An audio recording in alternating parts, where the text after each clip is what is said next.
semua, selamat datang di Laptop bareng Gen Z. Bareng aku Resti, aku Fatin, podcastnya anak kesehatan yang bahas-bahas isu kesehatan yang lagi viral. Yoi, dan hari ini kita bakal bahas satu topik yang relate bagi Gen Z nih, yang sering lewat di FYP TikTok, apalagi kalau lagi insecure body image, yaitu diet viral. Nah, sebenarnya aman nggak sih buat tubuh kita? Nah, daripada sotoy, kita kedatangan 3 tamu kece untuk bongkar-bongkar masalah khusus kesehatan ini. Langsung aja deh kita mulai. Ya, makin panas nih obrolannya. Let's go! Oke guys, kita udah kedatangan 3 tamu kece kita nih. Sebelum itu, kita kenalan dulu nih sama sobat-sobat kece kita.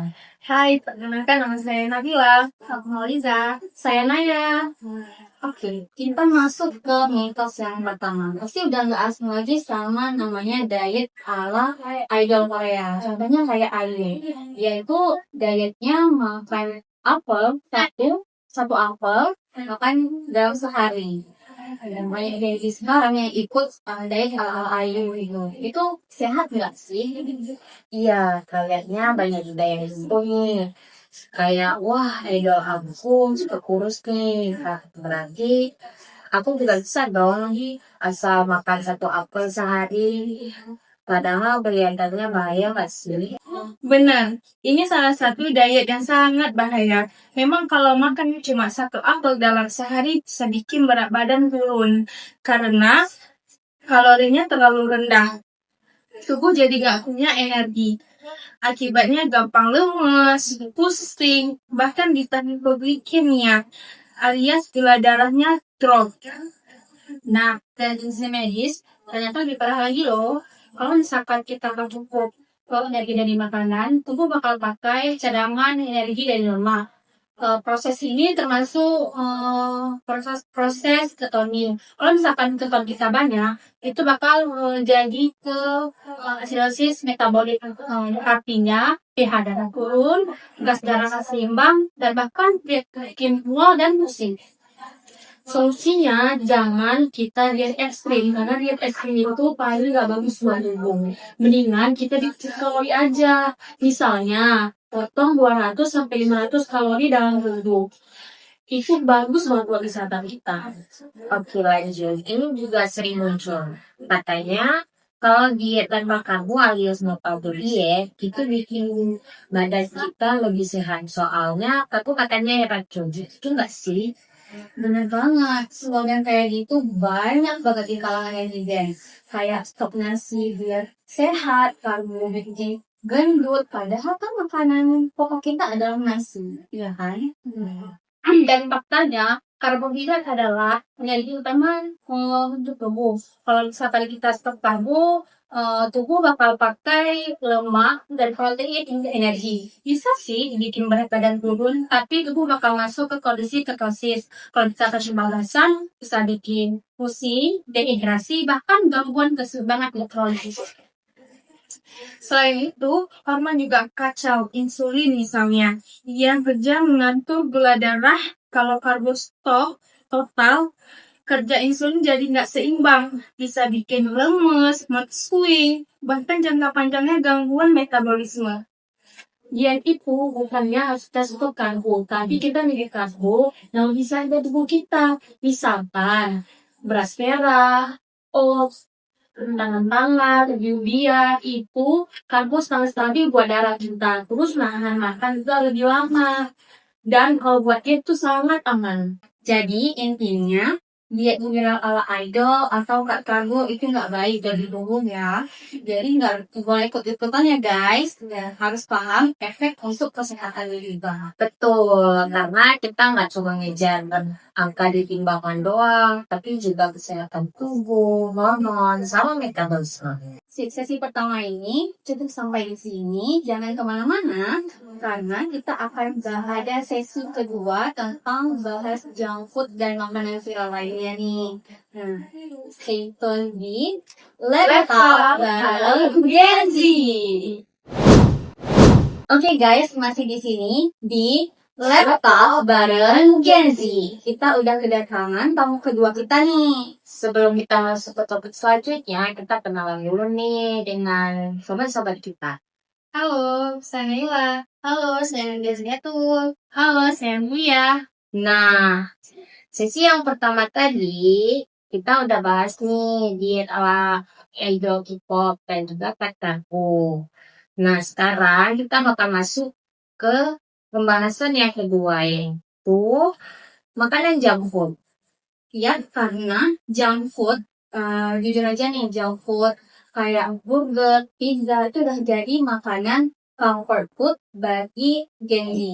Nah, tapi sebenarnya benar nggak sih burger, pizza itu termasuk junk food? Kalau kita lihat kan burger sebenarnya lengkap ya.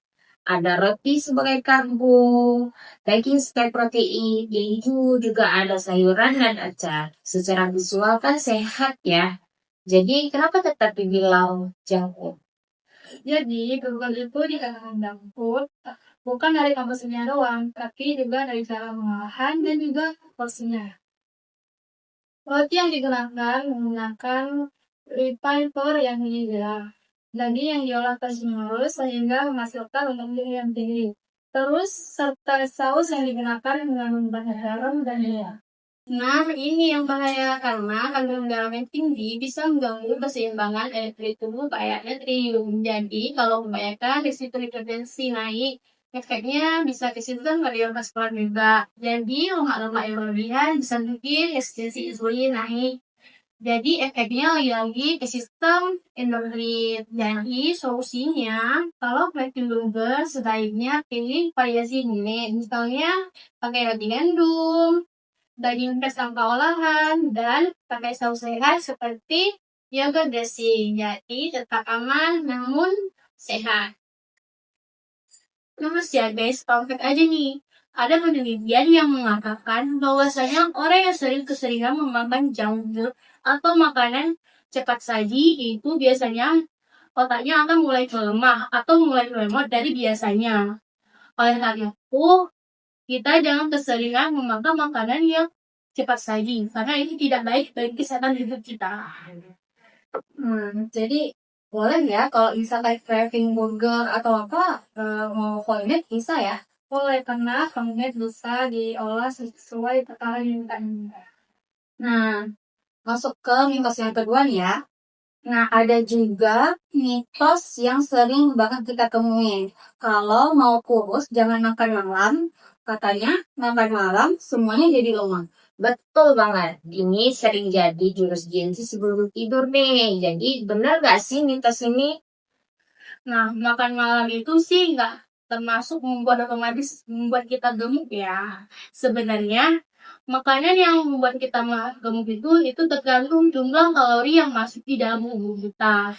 Kalau kita makan malam dengan porsi cukup dan teratur seperti sehat itu bagus daya tahan tubuh kita atau membentuk metabolisme tubuh yang bagus. Kalau kita makan malam terus, tubuh bakalan berkurang darah sehingga bikin pusing, lemas, bahkan bisa bikin hormon kita terganggu insulin dan juga kortisol.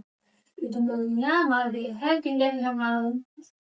Nah, jadi solusi yang paling oke itu makan malam ringan seperti salad, sayuran, buah-buahan, atau protein yang rendah lemak.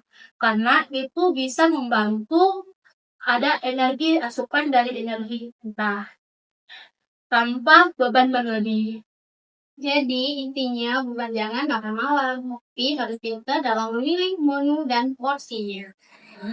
Nah, wah, ternyata banyak banget ya mitos dan makanan yang akhirnya kebongkar kebenarannya karena kamu kita nih. Betul. Jadi guys, intinya jangan gampang percaya sama diet viral atau mitos-mitos di FYP. Harus dicek dari sisi medis biar nggak merusak kesehatan kita. Makasih banget buat semua tamu yang udah hadir dan udah sharing untuk kita semua. Dan makasih juga buat kalian yang udah dengerin sampai akhir. Sampai ketemu di episode berikutnya di Let's Talk bareng Gen Z. Bye-bye!